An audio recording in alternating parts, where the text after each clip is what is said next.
भाई साहब मोदी जी है अनपढ़, राहुल गांधी है वेल एजुकेटेड पर्सन, जानते हो। आते ही सब कुछ हाथ में नहीं मिल जाता है। पितृ सत्ता वाले इंसान ने इतने टाइम पे कुछ नहीं किया। मोदी जी ने 9 साल में बड़े बड़े झंडे गाड़ के बताए हैं। पहले जो है अगर कोई मंत्री छोड़ो सांसद निकलता था तो उसके लिए रोड जाम कर दी जाती थी, पूरी दिल्ली परेशान होती थी। आज वही नरेंद्र मोदी जी ने अगर जो है यूनिवर्सिटी के कार्यक्रम में जाते हैं तो वहाँ से मेट्रो पकड़ते हैं साहब, वो मेट्रो से जा रहे हैं यूनिवर्सिटी के उसमें। ये प्रधानमंत्री है यहाँ पे देश का। वो सिर्फ एक पब्लिसिटी स्टैंड है कि मेट्रो में जाना, ठीक है ना। मैं बताता हूँ, हाथ कंगन को आरसी क्या, पढ़े लिखे को फारसी क्या और सूती कपड़े को बनारसी क्या।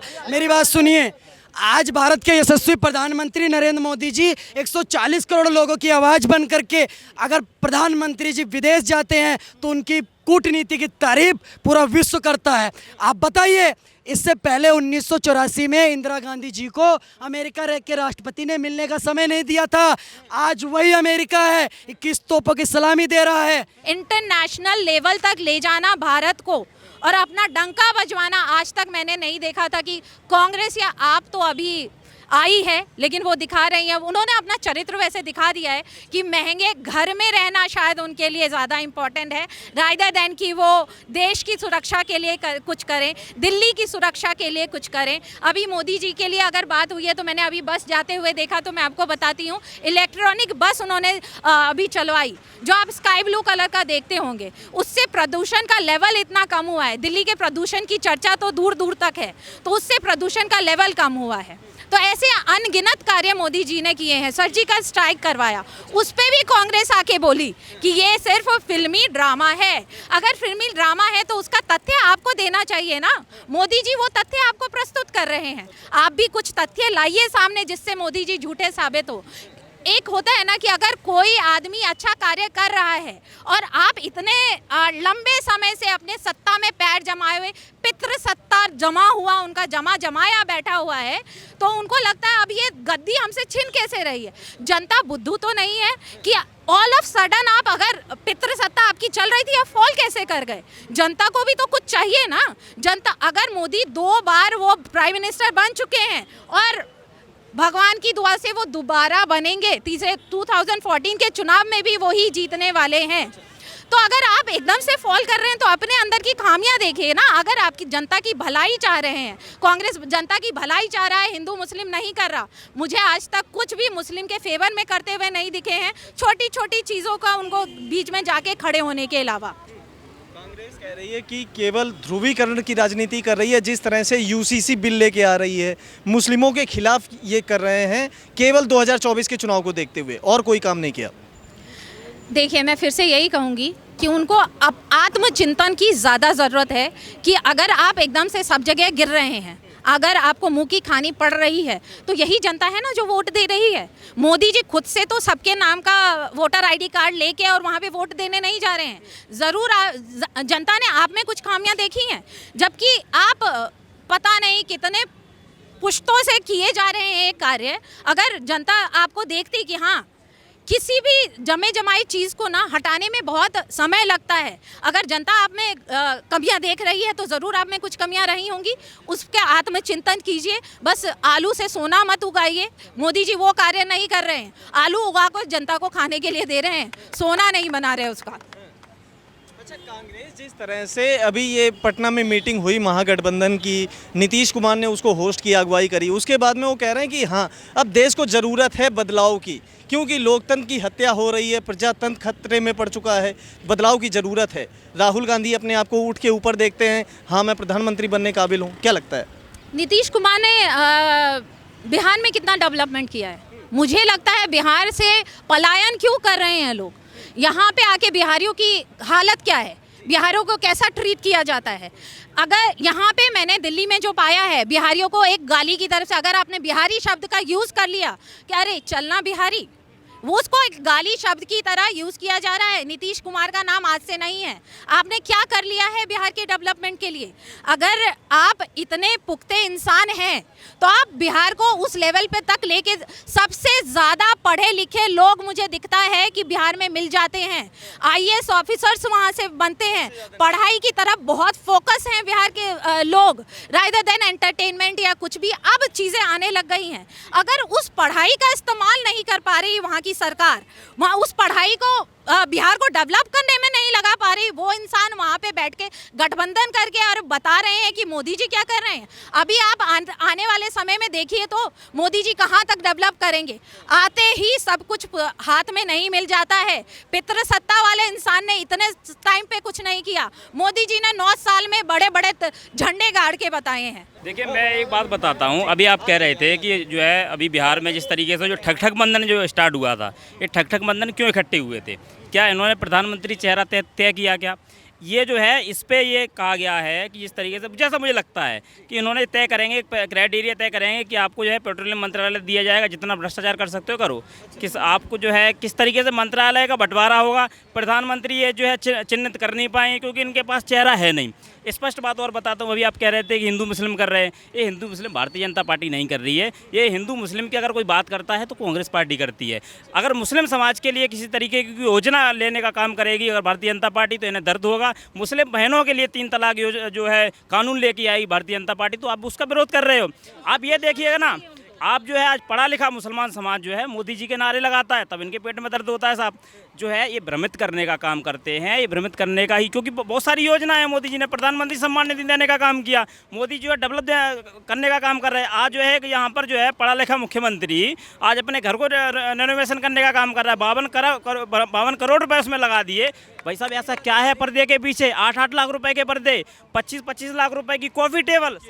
केजरीवाल तो कहते हैं उसमें जरूरत थी तभी तो हम करवा रहे हैं, हम अपने लिए थोड़ी करवा रहे हैं। वो मुख्यमंत्री आवास है, उसमें सारे मुख्यमंत्री रहेंगे। जब आप मुख्यमंत्री बने थे, रामलीला मैदान से आपने बच्चों की कसम खा गया जो मुख्यमंत्री। ये देश की दिल्ली की जनता क्या उसके लिए क्या चीज़ है? वो तो कसम खा जाएगा। बच्चों की कसम खा रहे साहब, मैं 2 बेडरूम मुझे चाहिए, मुझे गाड़ी चाहिए नहीं, मुझे VIP कल्चर चाहिए नहीं। वो तो प्रधानमंत्री नरेंद्र मोदी जी का धन्यवाद करना चाहिए, जिन्होंने लाल बत्ती का जो उन्होंने जितना भी VIP कल्चर था उसको खत्म करने का काम किया, वो नरेंद्र मोदी जी ने किया। आज यहाँ पर अगर देख रहे होंगे सर्कल है, इनर सर्कल है, यहाँ पर अगर जो है देश का कोई भी मंत्री जा रहा है तो कोई VIP उसके लिए वो नहीं लगेगा, ट्रीटमेंट नहीं लगेगा। अगर हाँ पहले ये देखते थे, मैं तभी कह रहा हूँ, पहले सुन लिए भाई साहब, पहले जो है अगर कोई मंत्री छोड़ो सांसद निकलता था तो उसके लिए रोड जाम कर दी जाती थी, पूरी दिल्ली परेशान होती थी। आज वही नरेंद्र मोदी जी ने, अरे भाई साहब कैसी बात कर रहे हो, कैसी बात कर, एक प्रधानमंत्री जी नरेंद्र मोदी जी अगर जो है यूनिवर्सिटी के कार्यक्रम में जाते हैं तो वहाँ से मेट्रो पकड़ते हैं साहब, वो मेट्रो से जा रहे हैं यूनिवर्सिटी के उसमें। ये प्रधानमंत्री है यहाँ पे देश का। पब्लिसिटी स्टंट है मेट्रो में जाना, ठीक है ना। मैं आपसे कह, आप बताओ मेरे को, वो सिर्फ एक पब्लिसिटी स्टंट है कि मेट्रो में जाना, ठीक है ना। वो लोग VVIP हैं, उनके लिए भी अभी आ जाएंगे ना यहाँ पे तो ये पूरी पब्लिक खाली कर दिया जाए। इसके पहले मैं आपसे पूछना चाहूँगा, इसके पहले कितने प्रधानमंत्री अपने देश के मेट्रो में सफ़र किए? इसके पहले तो किसी ने नहीं किया, किसी ने, क्योंकि अब हाँ उनको पब्लिसिटी स्टंट नहीं आता था, स्टार्टअप था उस टाइम पे, स्टार्टअप था। हाँ आपका हो गया। मैं बताता हूँ, हाथ कंगन को आरसी क्या, पढ़े लिखे को फारसी क्या और सूती कपड़े को बनारसी क्या। मेरी बात सुनिए, आज भारत के यशस्वी प्रधानमंत्री नरेंद्र मोदी जी 140 करोड़ लोगों की आवाज़ बन करके अगर प्रधानमंत्री जी विदेश जाते हैं तो उनकी कूटनीति की तारीफ पूरा विश्व करता है। आप बताइए, इससे पहले 1984 में इंदिरा गांधी जी को अमेरिका के राष्ट्रपति ने मिलने का समय नहीं दिया था। आज वही अमेरिका है, 21 तोपों की सलामी दे रहा है। एज ए मोहम्मडन, कांग्रेस ने जितना नुकसान किया है उतना किसी पार्टी ने नहीं किया है। आप मुस्लिम समुदाय से आते हैं, फिर भी आप ये कह रहे हैं कि कांग्रेस ने नुकसान। मैं आपको एग्जांपल दे सकता हूँ। 2008 में राइट टू एजुकेशन का जो लाया गया वो कांग्रेस के टाइम में लाया गया था।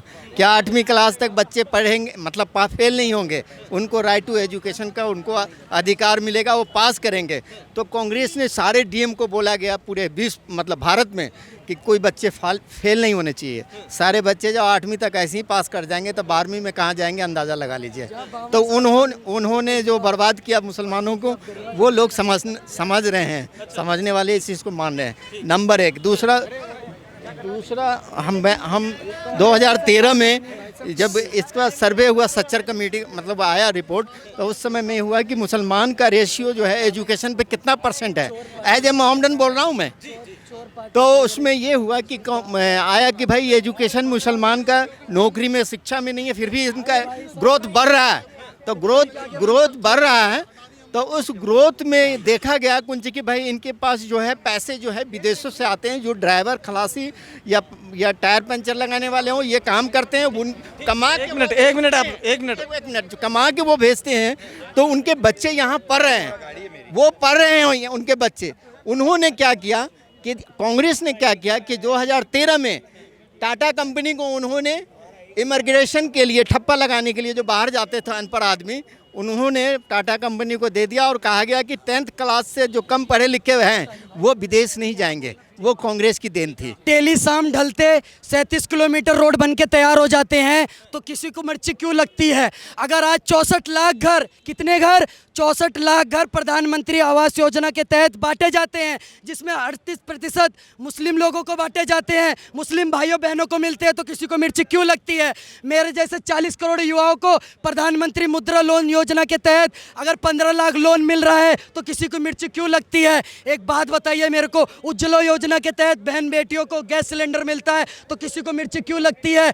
आयुष्मान भारत योजना के तहत गरीब को, ऑटो चलाने वाले को, मजदूर को 5 लाख तक का इलाज कराने का पैसा मिलता है, तो किसी को मिर्ची क्यों लगती है? एक बात बताइए, क्या काम नहीं करा इन 9 सालों में? किस सेक्टर में काम नहीं करा? मैं हर सेक्टर में चैलेंज करता हूँ। कह रहा मोदी आएगा, मोदी आएगा। मोदी को चाहिए, मोदी को हमें देश की रक्षा करने, उसका जुनून है मोदी के अंदर। भारत को मोदी चाहिए, प्रदेश को चाहिए मोदी, और हमारे यूपी प्रदेश चाहिए योगी। और इससे ज़्यादा और क्या बताऊंगा आपको मैं? देश को मोदी चाहिए, राहुल गांधी चाहिए, देश को स्वतंत्रता, देश का संविधान खतरे में पड़ गया है मोदी जी की वजह से। अगर हमारे प्रिय माननीय राहुल गांधी जी ये बता दे हमारे संविधान में क्या क्या है, क्या क्या आ रहा है, उनको ये नहीं पता संविधान का। वो तो क्या है ना, कभी नोट में आने की मशीन, कभी आलू से सोना बना देते हैं। बताइए। रुक जाओ, कुछ मत बोलना। आलू सोना का किसका भाषण था? हाँ? किसका था ये बताओ? मोदी का था। पूरी वीडियो देखना, कोट करके लास्ट में उन्होंने खुद कहा था कि ये मोदी जी ने, भाई साहब मोदी जी है अनपढ़, राहुल गांधी है वेल एजुकेटेड पर्सन, जानते हो? उधर ममता बनर्जी ने भी पूरा शेड्यूल फिक्स कर दिया, कर्नाटक से तुम ले लो, बंगाल में जो 44 सीट मेरी है, 2 सीट पर पहले से आ रही हैं, 2 सीट वहाँ तुम बैठ जाओ, पूरी रायबरेली सीट सोनिया गांधी आप यहीं बैठा, हिस्से कहीं मत हिलना। क्यों यूपी में क्यों हारेगी? राहुल गांधी अपनी सीट हार गए थे, यूपी में क्यों हारे? कितनी सीट आई थी? दिल्ली में बीजेपी कितनी सीट से जीती? आपसे पूछूंगा, यूपी में अमेठी में क्यों हारे? अरे यार यूपी, दिल्ली में क्यों हारी? दिल्ली में क्यों हारी बीजेपी? दिल्ली में क्यों हारी? बताएंगे नहीं, उल्टा पूछेंगे। तो मतलब क्या है? वो बता रहे दिल्ली में भाई पढ़ाई चाहिए, पढ़ाई। बेचारा गरीब मुख्यमंत्री जो कि महिला सुरक्षा की बात करता है, गरीब मुख्यमंत्री जो कि महिला सुरक्षा की बात करता है और महिलाओं के लिए पिंक ठेके खुलवाता है, वो मुख्यमंत्री जो महिला सुरक्षा की बात करता है, वो महिलाओं के लिए, हमारे देश की बेटियों के लिए दिल्ली के अंदर पिंक ठेके खुलवाता है। एक बात बताइए, शर्म आनी चाहिए। 45 करोड़ की बिल्डिंग बनवाते हैं, ऐसा कोई सगा नहीं जिसको केजरीवाल ने ठगा नहीं। अन्ना हजारे को गुरु मानते थे, गुरु से कपट मित्र से चोरी, या हो अंधा या हो कोड़ी। जो अपने गुरु का नहीं हुआ वो हमका क्या होगा? अपने बच्चे की कसम खाते थे, कहाँ गई वो नीले कलर की हाफ कमीज कहाँ गई? अपने बच्चों की कस्में कहाँ गई? वीआईपी सुविधा नहीं लेंगे, ये नहीं लेंगे, वो नहीं लेंगे। बिल्कुल आप भी बोल लेंगे, बिल्कुल हम आपकी सुनेंगे। क्या कहना? इस 10 साल में एक तो हिंदुस्तान पूरे कर्जे में डूब गया है। विदेशी कर्ज जो हमारे पे हर आदमी पे 1.5 लाख रुपए है, जो कि 2014 में 24,000 रुपये था, 35,000 रुपये था, ठीक है ना।